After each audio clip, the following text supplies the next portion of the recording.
Nommer ce qui ne va pas paraît simple en théorie.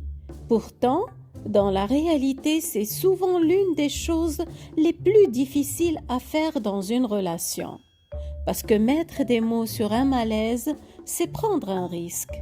Le risque d'être mal compris, de blesser, de paraître exigeant. Mais ce qui ne s'exprime pas s'imprime et finit toujours par peser plus lourd que ce qu'on aurait osé dire. Petit à petit, le non-dit construit un mur, une distance invisible mais bien réelle. Et avec le temps, le silence change la manière dont les êtres se rencontrent. On devient plus prudent, plus retenu, moins spontané. On ne rit plus de la même façon. On retient ce que l'on ressent, de peur que tout déborde. On parle des tâches du quotidien, des obligations, mais plus vraiment de ce qui se passe profondément dans la relation. Et peu à peu, quelque chose se déplace. La sécurité émotionnelle diminue, la légèreté disparaît. La relation continue d'exister, mais elle devient plus lourde à habiter. Parce qu'une relation ne se fragilise pas seulement à cause des conflits. Elle peut aussi s'user à force de conversations qui n'ont jamais eu lieu. Le silence finit alors par produire exactement ce qu'il essayait d'éviter, la distance. Et le malaise finit par s'installer sans que personne ne sache vraiment d'où il vient. À force de taire ce qui ne va pas, on finit par taire tout le reste. On ne se rencontre plus vraiment. C'est le prix du silence. Il ne protège pas la relation, il l'étouffe. Et souvent, ce n'est qu'au moment où l'on trouve enfin les mots justes que l'on comprend réellement ce qui était en train de se passer dans la relation. Moi, c'est Fatem Zahra Alami, au micro des Élans du cœur. Un espace où l'on prend le temps de regarder les dynamiques relationnelles telles qu'elles sont vraiment. Derrière les silences, les maladresses, les tensions diffuses ou les distances qui s'installent sans bruit, il y a souvent des choses qui n'ont jamais été clairement nommées. Aujourd'hui, nous allons parler de ce moment où l'on commence enfin à mettre des mots sur ce qui ne va pas. Car derrière beaucoup de tensions relationnelles, il y a souvent une parole qui n'a jamais trouvé sa place. Parfois, ce qui ne va pas n'est pas toujours visible. Il n'y a pas forcément de trahison, de conflit majeur ou de violence évidente. C'est beaucoup plus subtil. C'est une accumulation de petites incohérences, une manière de ne jamais vraiment se sentir entendu. Une relation où l'on commence à faire attention à ce que l'on dit, à ce que l'on demande, à ce que l'on ressent. Et comme rien ne paraît suffisamment grave pour être nommé clairement, le malaise reste flou. On continue la relation tout en sentant intérieurement qu'elle ne nous fait plus le même bien. Mais un malaise qui ne peut pas être formulé devient souvent un malaise que l'on finit par porter seul. Nommer ce qui ne va pas ne signifie pas accuser. La différence est fondamentale. Accuser, c'est dire « tu fais toujours ça, tu ne penses jamais à moi, c'est de ta faute ». La parole est tournée vers l'autre. Elle juge, elle blesse, elle met en défense.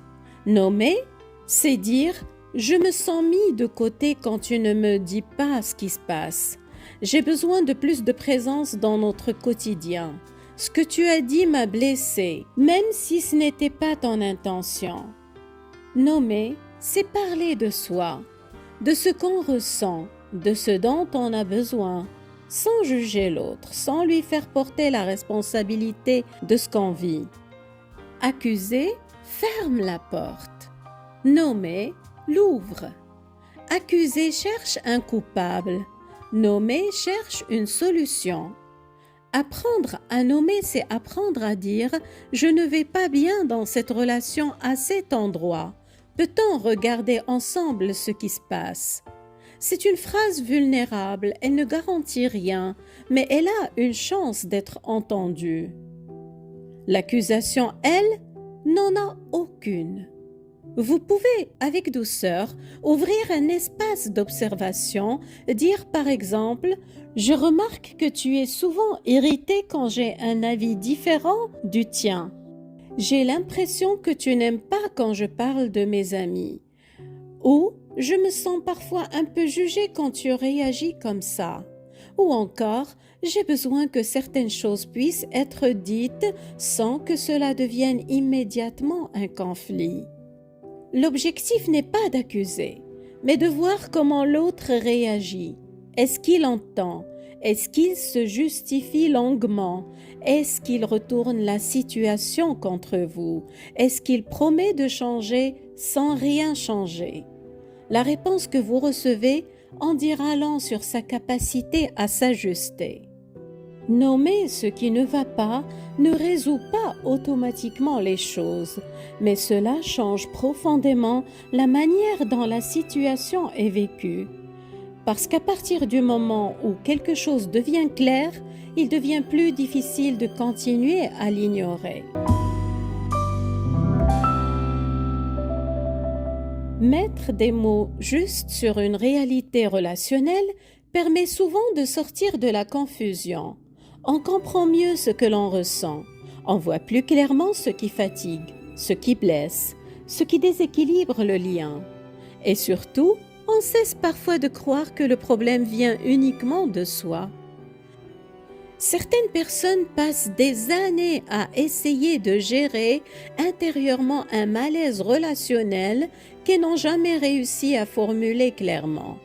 Puis un jour, elles trouvent enfin les mots, et ce moment-là change beaucoup de choses, parce qu'il marque souvent le début d'une lucidité nouvelle. Mais nommer ne suffit pas. Il faut aussi que l'autre puisse entendre. Parce qu'on peut dire les choses le mieux possible avec les mots les plus doux, la plus grande sincérité. Si l'autre n'est pas en état d'écouter, la parole tombera dans le vide. Quand l'autre est fatigué, irrité, sur la défensive, le moment n'est pas venu. Choisir le bon moment, c'est déjà une forme de respect. Quand l'autre ne peut pas entendre parce qu'il est trop blessé, trop fragile, trop blindé, la parole risque de se retourner contre vous. Nommer devient alors une prise de risque, parfois nécessaire, parfois émotionnellement coûteux. Il y a aussi des relations où l'autre ne veut pas entendre. Pas parce qu'il ne peut pas, parce qu'il ne veut pas.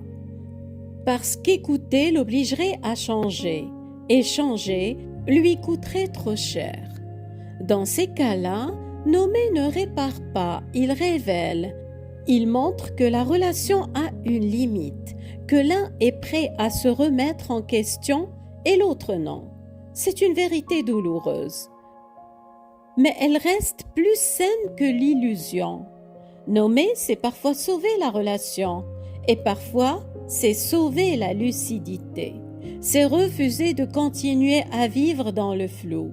Accepter que l'on a tout dit, que l'autre n'a pas pu ou pas voulu entendre et que c'est peut-être le signe qu'il n'y a plus rien à faire. Parfois, mettre des mots sur ce qui nous pèse est précisément ce qui empêche la relation de se perdre dans un silence devenu trop lourd. Les relations solides ne sont pas celles où il n'y a jamais de malaise. Ce sont souvent celles où l'on peut encore dire quelque chose ne va pas, sans que le lien devienne immédiatement menacé. Cela demande du courage, parce qu'il est toujours plus confortable de rester dans le flou que d'affronter une vérité relationnelle devenue impossible à ignorer. C'est renoncer au fantasme d'une relation sans conflit. C'est accepter de se montrer vulnérable. C'est prendre le risque que l'autre n'entende pas ou qu'il entende mal. c'est accepter que la parole puisse ne pas suffire. Mais c'est aussi le seul chemin vers la réparation. Parce qu'on ne peut pas réparer ce qu'on ne nomme pas. On ne peut pas ajuster ce qu'on ignore. On ne peut pas se rapprocher quand on ne sait pas d'où vient la distance.